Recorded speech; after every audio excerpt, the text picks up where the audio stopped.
Troponin test o'tkazganimizda bemorda troponin test musbat chiqsa, bu miokard infarkti deb olinadi va taktika miokard infarkti bo'yicha ketadi.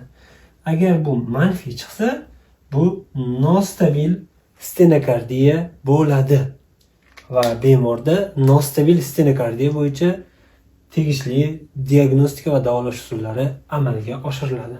Mana do'stlar, sizlar bilan o'tkir koronar sindromini diagnostikasi haqida gaplashib o'tdik.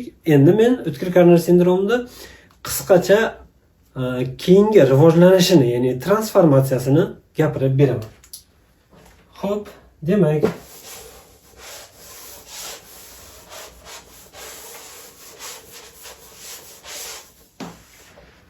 biz aytdik, o'tkir koronar sindrom ikki xil bo'ladi, ikkiga belgilari bo'yicha. Bu ST segment ko'tarilishi bilan, ya'ni elevatsiyasi va ST segment ko'tarilishsiz, ya'ni elevatsiyasiz ko'rinishda bo'ladi dedik. Buni kelajakda oqibati, ya'ni nimalar bo'lishi mumkin?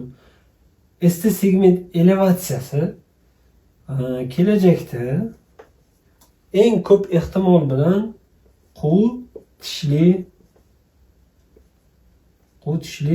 miokard infarktiga aylanadi.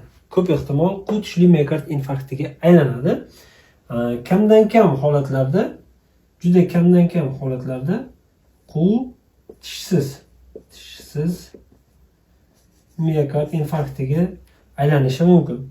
Asosan quv tishli miokard infarkti eng ko'p ehtimol bilan quv tishli miokard infarkti ehtimollik darajasini aytaylik 90% deb olsak, yana kamdan kam holatlarda quv tishsiz miokard infarktiga transformatsiya bo'ladi, aytaylik 8% hollarda.